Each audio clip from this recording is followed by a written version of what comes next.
I think there's a lot of truth to successful people do what unsuccessful people were not willing to do. You had to launch quicker, and what you were going to do is you were going to sacrifice some perfection for speed. And in the startup world, that was always a trade-off that you should and be making, because if you're not moving that fast, your competitors are moving that fast, and they're capturing market share away from you. And even in small business, it's better to launch something that might not be perfect, see if people like it, and if they like it, perfect it. Become an entrepreneur is to just be an entrepreneur. Like, there's no amount of school and studying that teaches you how to be a founder. You just have to do it, and you learn very, very quickly. Hi, if I could just have 45 seconds of your time for 2 quick points before we begin this episode. The first is thank you. Thank you for listening or watching this episode of The Leadership Standard. It means the world to us. We have a passion for what we're doing here.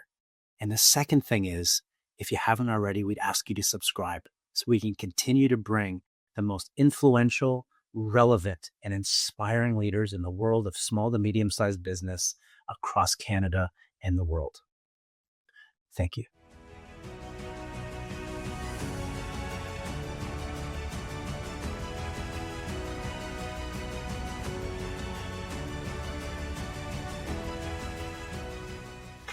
Hi, I'm Jamie Mason Cohen, your host for The Leadership Standard. In this episode, we'll be speaking with Michele Romanow, a dragon on Dragon's Den. Michele is a venture capitalist, a tech entrepreneur, and has sold 4 companies by the time she was 35 years old. She is the co-founder of Clearco, which has reinvented the way small businesses and e-commerce gain capital. I want you to really pay attention to the 70% factor, which she talks about. It's her way of overcoming perfectionism, and that's helped her as a leader and a founder. I also found her honest answers about failure, about rejection, about the things that are often not talked about in the small to medium-sized business world and entrepreneurship are addressed directly. Without further ado, my interview with Michele Romanow. Michele, thanks so much for being our guest today on The Leadership Standard. Oh, it's wonderful to be here. People know you as this public figure on Dragon's Den, as the co-founder of Clearco. I'd like to get there, but I think what would be really beneficial is to take a step back for some context about how you got to this place. So can we start off in your childhood? And my first question is, what did you learn from your parents about hard work and success? Specifically, the phrase, and I quote, being hands-on, not hands-in. I think I had a really wonderful childhood. I had 2 parents that loved me a ton, and I was one of 4 kids. I was the oldest. And I think there was a couple of very key things that they did for me. I think they let my learning expand at my speed. And so they were constantly pushing me to do new things and better things. I remember in grade 6, it was like, okay, and now we read The Economist. And I was like, no kid reads The Economist. And I was, no, you should read it. And you can highlight the things you don't understand, and we'll talk about them at dinner. We played a lot of what we called parlor games, where we'd ask everyone one question at dinner, and then you had to answer it. And it could be as fun as, what would your secret superpower be? Or if you were in charge of fixing Canada, what are the 3 things you'd do tomorrow? And I think that really spurred a lot of really intelligent thinking and curiosity from a very young age. And then, my dad grew up in a 2-bedroom farmhouse without a bathroom in northern Saskatchewan. My mom was a Slovak immigrant, came to Canada when she was 13 years old. And I think at the end of the day, my parents were just really hardworking people. And, I was born in Calgary, spent 6 years of my childhood in Regina, and I just grew up with a lot of people who were really down to earth and worked really hard. I think when you're around people that are farmers all the time, everyone understands, if you don't wake up every single morning at 6 a.m., you lose the animals or you lose the crops. And I think that gave me a lot of perspective on how to do things. And I get asked today, sometimes I'm like, oh my, they're like, you're so down to earth. And I'm like, I don't think I ever left earth, right? I think in my life, I always think of, there could be 2 different turns, and my whole life could have unfolded, so differently. And I think it's the perspective of who you grew up around. And and appreciating that.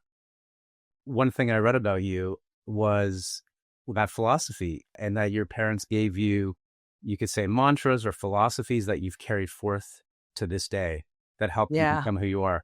One of them was hands on, not hands in. Yeah. What were those statements, or what were those tangible ideas that you've carried forth? Yeah. I think that one specifically is like, get messy, figure it out yourself, be scrappy. Like, there was this huge, I think my dad had 3 girls and then a boy, and the boy was 9 years after me. So he kind of, I think, treated me as the firstborn daughter, as kind of the firstborn son. I grew up in an environment where, like, I got to do everything. I mean, we changed the tires. I know how to change tires on a car. I know how to fill up tire pressure. I knew how to check the oil. Like, it was never a question of, oh, these are things that boys did and these are things that girls did. And I think that gave me a lot of confidence in my ability to learn things, confidence to get my hands dirty in doing things. And that has served me so well in my career. I mean, I think that most people who haven't been CEOs don't understand that, like, CEO stands for, like, chief everything officer. At the end of the day, it all rolls up to you, especially if you're a small business owner. And I have had to do things that are remarkably unglamorous, throughout my whole career, beyond even when I had a public profile. Right before we had Groupon visiting our offices, I mean, this was going to be an epic deal if we could sell our tech company at 28 years old to, like, a large publicly traded American tech giant at the time. And I remember our like toilets were clogged, and I was like, okay, well, like, I have to solve this because this is, we can't have our buyers show up and have them not be able to go to the washroom when it's 11 o'clock at night. And so, there I was figuring out how to get these toilets to work again. And I think there's a lot of truth to successful people do what unsuccessful people were not willing to do. And, just that ability to be hands-on, be willing to be scrappy, get your hands dirty has been so important. I think one of the other things my dad taught me was this idea that you should always, like, question and not really believe in stupid rules. And I mean, you have to do this within reason, obviously, or else you're gonna have a much different problem on your hands. But I remember my dad was lucky enough to go to Air Cadets as a kid. And so he was a pilot, and we would go on airplanes. I remember my first airplane, I was in grade 2, and then, at when the plane is going down, they always say, "Okay, put your tray table up." And my dad would always do work on the plane, and so he had all these, like, papers out and was, marking things up. And then the flight attendant would walk in, like, "Oh, you have to put your tray table up." And every time he would put his tray table up, and then she'd walk away and she'd put his tray table back down and keep working. And I was like, "Dad, you can't do that." And he would just look at me and say, "Michelle, I'm a pilot. If this plane goes down, this tray table is not gonna make a shred of difference. And you don't have to believe in stupid rules." And obviously he was not gonna get into a fight with, the airline over this if they asked again and again. But there was this constant push to be like, why is this a rule? Is this a real rule? Should this be reexamined? And that, I think, is one of the mindsets that allows you to reexamine an entire industry. And moving forward on that point, you mention in your excellent Audible series, which I could not stop listening to, both the content and the delivery. It Yeah. was a 7-part series. If you haven't listened to it, I highly recommend you check it out. In that series, you talked about being a perfectionist. And I don't know if that was a rule that you had told yourself or that you had absorbed when you were younger, that you had to be perfect. And then when you got a little bit older in your journey, you shifted and you changed your mind on that internal rule. Can you talk about a little bit about the time you were a perfectionist and the moment you decided, or maybe there's not a moment, there were moments, or there's Yeah. a specific instance where you thought, I'm no longer going to become a perfectionist because it's no longer serving me? Yeah. So let's start with how I got to this perfection point. I think it's a little bit more of a female trait. I think I was able to do really well in school, and I had a huge desire. Like, I remember coming home from grade 7 and I was like, I want to write the best book report, not in the class this year. I want to write the best book report that this teacher has ever seen in her career. Like, what possessed me to like think about that? I don't know. I think at that point, some of this is just genetic, right? Like you just my parents were amazing and they pushed me and they had very high standards, but I had an enormous amount of drive as a kid and I had an enormous amount of drive to be very good at things. And I played piano and I did all sorts of extracurricular activities. And so that really fostered things. And then I remember moving schools in grade 7 and I had gone this is a really important dynamic that I don't think people pay enough attention to with kids. So when I had left my old Regina school, I was one of 3 friends and I was the dumbest friend. One of the girls was Asian, played piano. She had started 5 years earlier than I did. She was amazing. She became a doctor. My other friend, could read a book with 500 pages. I mean, we're in like grade 5 or something, and she would just crush this whole book. And I just knew that of the 3 of them, I was the dumbest friend. And so, your whole world order is 3 people. And so you're at the bottom of that stack. And I remember moving schools, and I moved to this Calgary school, and I was so conscientious of how I was going to do, what my grades were going to be. And then I remember getting my first report card, and my teacher comes up and she goes, "You have the highest average in the whole class." And I was like, "That's impossible. I'm not that smart because I'm the dumbest of 3 friends." And it was a huge turning point for me because I realized if I worked hard, I could be really good at something. And I think then school, unfortunately, fosters and rewards perfectionism, right? It's literally a system where 100 is better than 90 is better than 80%. And so obviously it was rewarded through the whole educational system with scholarships and all sorts of things for getting very high marks. I think the perfection system works well in some careers, and it certainly works well in things like, research, where most of our big scientific discoveries were a result of a lot of trial and error. And so how did I go from being kind of a perfectionist student into learning that that wasn't the way? I think it was some of my startup education. It was realizing that you had to launch quicker. And what you were going to do is you were going to sacrifice some perfection for speed. And in the startup world, that was always a trade off that you should and be making. Because if you're not moving that fast, your competitor is moving that fast and they're capturing market share away from you. And even in small business, it's better to launch something that might not be perfect, see if people like it, and if they like it, perfect it, versus taking all this time to make things perfect. And so I talk a lot about how I had to unlearn my habit of perfection, how I had to be okay with, if I was going to be a CEO and pick up my phone 30 minutes later and have, 25 messages of people that needed me uniquely to respond, that there was going to be typos and it was going to be quick decision making. And some of this idea that you should be making reversible decisions very fast and irreversible decisions very slow. And that became the 70% factor. And that became the 70% factor. And I talk to a lot of other founders about how they figure this out in their journey. And because most people don't know, unless you've been a founder, how much failure there is before you get to success. Like it's an enormous amount of it. It's 80% of the time you are failing. You said that for every 100 no's, you might get a yes.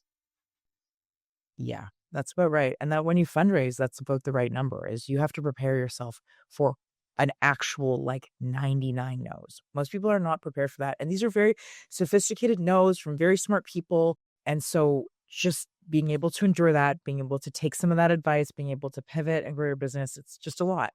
I used to work for Lorne Michaels at SNL, and he said the show was not ready because it's finished. The show's ready because it's 11:30 on Saturday night. So Yeah. I really related to this speed over perfection at Yeah. different industries, whether it's tech or startup or it's a live show every week. Yeah. For sure. I couldn't agree more. There's a deadline. I mean, journalists know this too, right? Like it's got to go out, and there's that same pressure in, the social media calendar day. It's just got to go out. And so I think that that also just forces you timelines force you to be better. One of my favorite lines is work expands or contracts given the amount of time you have for it. Yeah. So my follow up on that before we move into just brief examples of each of the case studies of your life, your entrepreneurial life, is what's one experiment, Michele, you challenge small to medium sized business owners, CEOs, and key executives to run this week to practice fast enough instead of being perfect? I mean, try 4 things this week. Literally just try 4 things. You're like, "I have a product I wanna try, I have a pricing strategy I wanna try, and I need to fire a person." Those are probably, like, the biggest ones to do. Every single one of us has a person on our team that's dragging everyone down, and it's not the right fit, and it's really scary, and we always drag our feet for too long. There's always a new product that you can try, or you can ask your customers if they wanna try. And pricing is a remarkable lever in most businesses, and most people are really scared to change something, and, everyone's gonna complain, but if they don't stop buying, that means they're okay with it. So, that would be what I would challenge you to do. I would also just challenge you. I think this is constantly a thing for me. I was actually showing, you my handwriting. I constantly force myself to sit down with just a pen and a piece of paper, and I'm like, "If I only do 3 things today, what are the 3 things that matter? Just what are the 3 things that matter?"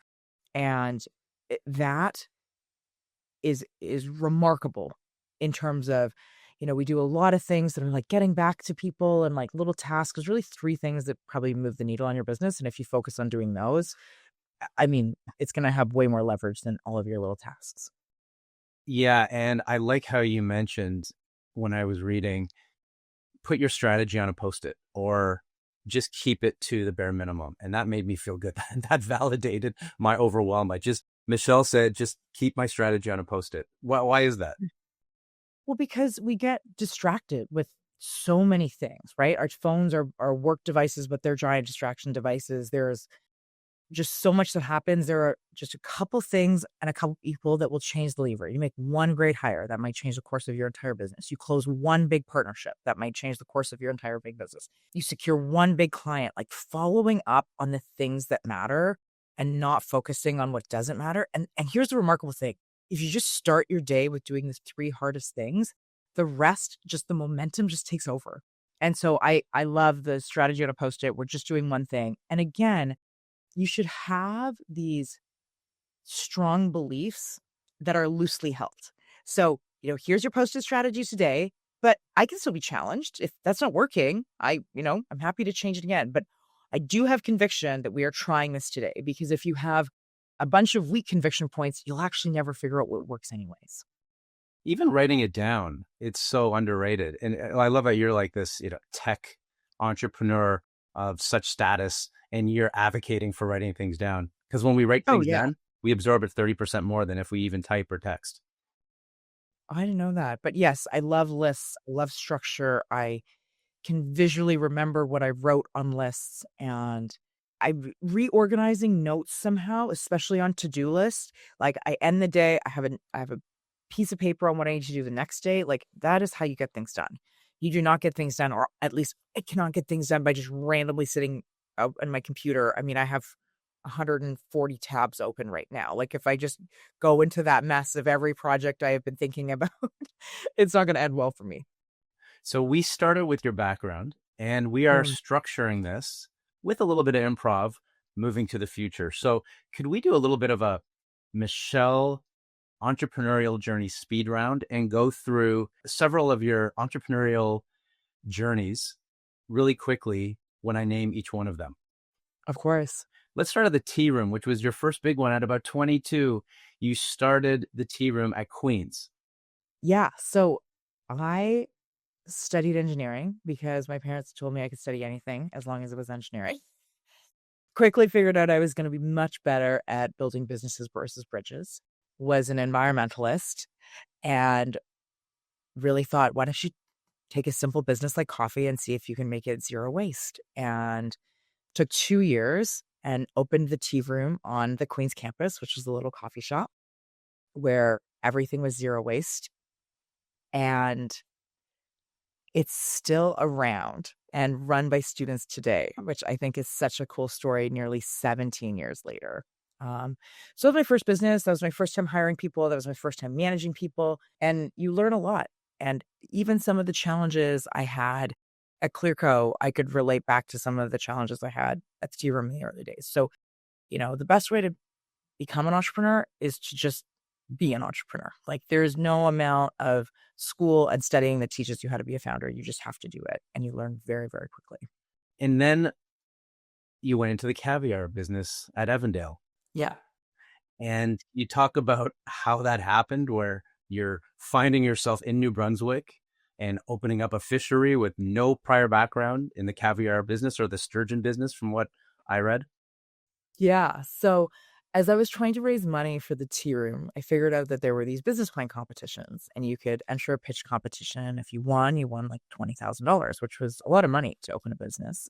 Then I found my partner, Anatoly, who remained my partner for the next 20 years. And we decided we were going to come up with a business plan and brainstormed hundreds of ideas until coming up with pursuing caviar and fish farming, which was the craziest thing, a couple of 20-year-olds could have come up with.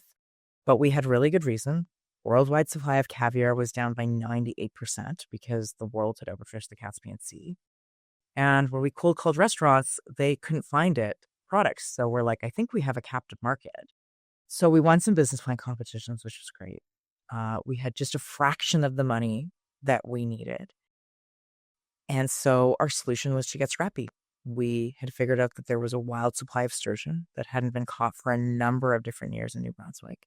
So, we literally drove our car all the way out to St. John and started building a fishery from scratch, which is everything it sounds like. Boats, fishermen, my hands knee deep in fish, the whole 9 yards. And what was the biggest takeaway from that experience for you? Well, that was really, I think, what got rid of most of my perfectionism, Jane, because, we had won, I don't know, $120,000 at pitch competitions. Like our pitch was near perfect. It was actually still at Western when you watch how to do a pitch. They would show a video for like 15 years of me pitching this caviar business, which was so cool. I get like people come up to me and like, I think at Western, I like watch you pitch. And so the caviar business never, got to scale because 4 months into launching, we had the huge recession in 2008. And we were selling the world's most unnecessary luxury products at a time when, markets were crashing. And so when businesses fail, you have a remarkable amount of time to think. And the number one takeaway I took from this was that everything we wrote in a business plan that won us this pitch plan competition money didn't happen. And everything I learned about running this business happened the day I got to New Brunswick.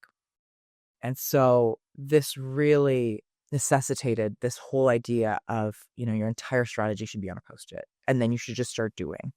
And it is through execution and iteration that you will get a great innovation. It is not through more brainstorming and not through more perfection and not through more perfect, business plans and business models. And Michele, from there, you co-founded Bytopia. Yeah. Can you talk about how that came about? Yeah. So the recession got so bad, I ended up taking a job at a major retailer as the director of strategy. I somehow had a friend that I went to business school with that convinced these guys I should come in at like 8 levels above entry level, which was wild. I was working for Sears, which at the time was Canada's largest retailer and certainly largest e-commerce retailer because it was so small. And at the time, the way we thought of e-commerce was, Sears was 300 stores. One of those stores was the e-commerce store effectively. So we're talking like 1% to 2% of retail sales.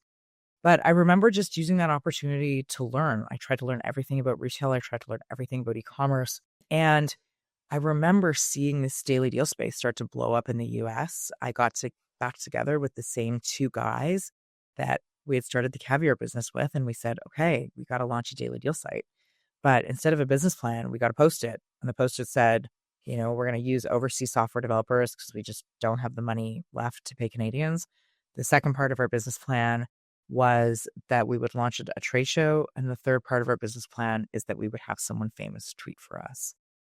And that was a remarkable shift. in terms of how we started the company, I would have never guessed from there that we would have become one of the fastest growing companies in Canada. We did remarkably well. And the really cool part of the story is before we sold the company, they were like, why is the legal name of Bitopia still Avondale Caviar Inc.? And it was because it was started off the last $15,000 that was left in our Avondale Caviar bank account. Wow. And was it Bitopia that got the attention of Dragon's Den? So that was a little later. We did a lot of iterations at Bitopia of businesses that didn't work and early tech businesses. And, we built a competitor to MindBody. We built a competitor to Uber Eats. We tried all of those different spaces until finally we started to build an early AI app called SnapSaves. We probably sold it way too early to Groupon in 2014. I, at 28 years old, had gone from 7 years into my career, finally having an exit. And so it just felt like everything was worth it. And that got the attention of Dragon's Den. They called our customer support line asking if I would want to audition. I fully thought they had the wrong person, but I figured, you don't say no to good luck. And, from there, rest is history. What was going through your mind, Michele, the first time you stepped on the set of Dragon's Den as a dragon? Well, you have to imagine what the auditions are like. So the audition is actually they mock up a show and they have like 9 cameras on you. So there's 5 people that are auditioning to be a dragon. And then there's a real pitcher entrepreneur that comes in for the show. So you sit there and it's me and it's, I think, 4 or 5 other men. And everyone just wants to like talk. So everyone's talking over each other. Everyone's interrupting each other. Like it is really, really intense. And I remember in my first audition, I was like, okay, I definitely didn't get the role because I didn't really say much. And, this really nice junior producer at the time, I got into Adam Avrashi, who I still have an amazing relationship with, was like, look, we might do like a web series. And so maybe you can like come for that. And I just remember thinking like, that's what they tell the losers. Then Adam called me back and he said, look, we're doing this show called Next Gen Den, and it's 3 dragons. They're smaller deals. They're just tech deals. And, we want you to audition for that. So then I came for my second audition. And in that, there was 2 panels of 3 pitches each. And I could tell that there was an A panel with stronger people and there was a B panel that I was on with the weaker people. So I was like, again, I'm like, oh my gosh, this is really difficult. So I do the audition and they send me the tape. And as soon as you see yourself on camera for the first time, I mean, you're on SNL, like, this, you can correct really fast. Cause you're like, oh, why did my eyebrows do this? Why am I like pursing my lip really strange as like people are talking to me? Oh, I remember saying like 5 minutes of something and that was cut down to 30 seconds. Here are the 30 seconds that mattered. And so you can get very, very good at self-correcting once you see yourself. And so I know people are like, oh, I don't want to watch myself. I don't want to listen to myself. If you want to get good, it is essential. And trust me, your voice is only annoying for the first 20 seconds. And then you really tune in to the fact that it's okay. That made a huge difference. And so the Next Gen Den show went well. And then I got the call that I was going to go on the real show. So nothing is easy. There's a lot of failure. I think at any point in that, I could have been, fully rejected. And I've now done 11 seasons of the show. I absolutely love it. It's been a huge part of my life. My Dragon's Den portfolio companies that Anatoly and I have invested in are some of, our most exciting experiences. And so I love it. What are some of the mistakes that participants on Dragon's Den make? There's the obvious ones where you just don't know your numbers. You're not incredibly well prepared. You don't understand that there's a give and take where you need to be a strong founder and understand your business, but you also be willing to be coachable and take advice. There's a real push and pull there that needs to work. And, sometimes people just don't understand what they're presenting to an investor. And you just have to put yourself in the other person's shoes, right? Saying, I want your money. The market is really small. This can probably grow at 30% a year. I mean, guys, that's a great business for the founder. That's a terrible business for an investor, right? just putting your money in the S&P pays more, and startups are like 100 times riskier than, a basket of equities. So I think sometimes there's a real confusion about what a founder needs and what is good for an investor. And it has to be win-win on both sides for that to work. And frankly, venture capital became way too skewed in one ways. I mean, it was one of the problems where companies would only be aiming for billion-dollar outcomes because, venture portfolios had to support that every company had the potential to be a billion-dollar outcome. Where, I think there's nothing wrong with building, $50 million companies and $100 million companies. But those deals need to just be structured a little bit different. So an investor is getting their capital back a little bit along the way as the business is growing. And you don't need to wait for these massive, exit outcomes to get something done. Clearco changed the way founders get capital. What's one story that captures the excitement and pressure that you faced at Clearco in building it at scale? Oh my goodness. I mean, look, I think there is, how I had to operate at Clearco, which was like everything had to be fast. Decisions had to be fast. We had to make a lot of hiring in a short period of time. I, remember the day where I stepped down as CEO and I had like never gotten into an Uber slowly. Like it was like bags are banging. I was like, we have to go. Like everything was like go, go, go. My days were backed, one half an hour meeting after the other. I remember telling my team, I'm really sorry I have to eat on these calls because I literally would book every single moment of my day was just working. And that I don't think there's another way. I don't think it's nice when people lie to you and they tell you that you can have all this balance and build a business. I think with a lifestyle business, that's totally possible. With a venture-backed and scale business, it is your job to build the market leader and to build the category creator. And that's what we did. We've given out more than $5 billion to 10,000 different companies in 13 countries around the world.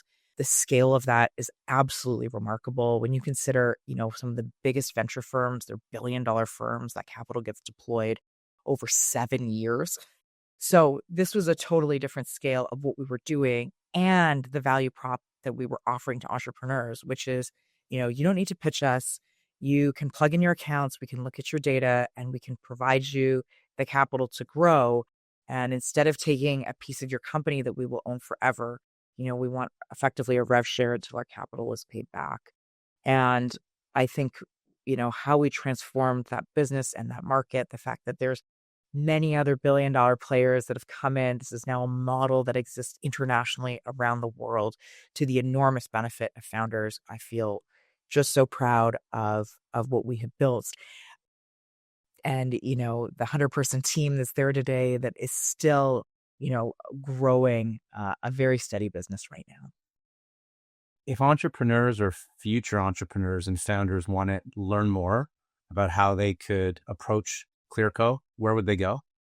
Yeah, just go to clear.co, the website, and feel free to send me a direct message if you have more questions about that. But we serve e-commerce businesses, so that's probably the biggest thing is that a lot of people come in from different places. You have to have an online component for us to be able to give you access to capital. Michele, I asked our community 4 questions. Here's one particular question that they asked. What's 1 or 2 critical methods or habits that you can attribute to your success? The first habit is I have a very systematic way of dealing with failure. I have to deal with a lot of failure that I've had personally and that I've had professionally and that I've had building businesses. And there is a process where you have to sit down, you have to write down everything that you have learned. And you then have to take those learnings and cement them in your mind. And then you have to stop thinking about what has failed and immediately start testing and trying the new thing. Because the mistake that most people make is they never learn from their mistakes. So they're constantly on the same treadmill of making those mistakes, which is really bad. Or they're dwelling in the old mistake and they never want to try something new. So it has to be this combination of sitting down quietly in a room without a cell phone, without any other distraction, and being like, what did I learn? And then a combination of let's move on and just grow and build the next thing. That's, I think, one really important habit. The next important habit of mine is, I don't know, handwriting, really. Like I make a lot of lists. I prioritize ruthlessly. And I spend a lot of time thinking about, am I doing the right things versus am I doing all the things? I think that maybe the third habit is, everyone has a different version of health, and there's a biohacker that tells you you need to do 1,000 things. I think at the end of the day, you do need to care about your body, and you need to exercise, you need to get some sleep, you need to get outside on your bare feet, and need to get some sunshine. And if you can just manage to do some of those with some level of priority in your life, I think your whole existence changes, especially as we age, especially as there's a lot of chemicals in everything we consume. Just having some focus on that, I think makes a really big difference.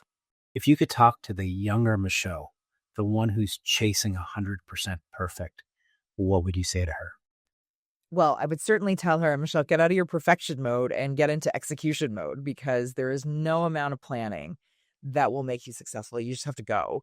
And then I would say, every once in a while, Michelle, take a second and enjoy the ride, because this goes really fast as well.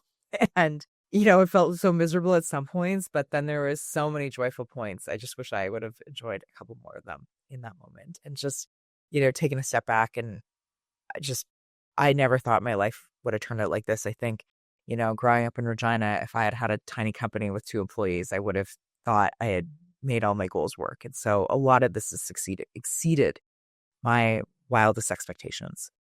And so taking a second to appreciate that, I think, always matters. Michelle, what excites you the most about the future of entrepreneurship? And what's the one message you want to share with the next generation of entrepreneurs and founders? Entrepreneurs build the world that we want to live in, and they are far more effective than governments. They are far more effective than any other structure that we figured out. If you want to change something in the world, please be an entrepreneur. It won't be easy, but it will be the fastest way to changing the way society does something, because there are a lot of drawbacks with capitalism. But the one thing that always exists is that when you invent something better, people have to respond. And so every small business owner has the opportunity to do that. Every single business has the opportunity to change how things are done. And I can't imagine a better place. And so everyone's, going to say that entrepreneurship is broken and, this is a tough job. There's a reason to quit. That's a very legitimate reason every single week. I describe being an entrepreneur as every week you get punched in the face twice and you have absolutely no idea what that's going to come from, how it's going to be, but it is going to be your job to drop whatever was on your list that day and deal with that. And that's just part of the job. And it's really hard. I mean, you look at the e-commerce entrepreneur in the last year, it's like, okay, there has been, constant postal shutdowns. There has been an entire tariff issue. There has been an entire supply chain issue that people have to go around. I mean, that's a lot. Most people wouldn't want to quit because it doesn't feel fair. But this is the world. It's your job to respond. And the good companies figure out a way. And when you just have that growth mindset, I will get stronger. This is an excuse to make my company stronger. With everything that you do, it makes a huge difference. We've talked about if entrepreneurs and small business owners want to learn more about your work at Clearco, where to go. Are there any other places that you'd like our audience to check out when it comes to your recent or current projects? Yes. So I'm pretty active on Instagram, so check me out there. I read my own direct messages. So if you have something cool that you want to show me, feel free to reach out. I'm active on LinkedIn as well, so I look at that platform quite a bit, and hope you can find me there.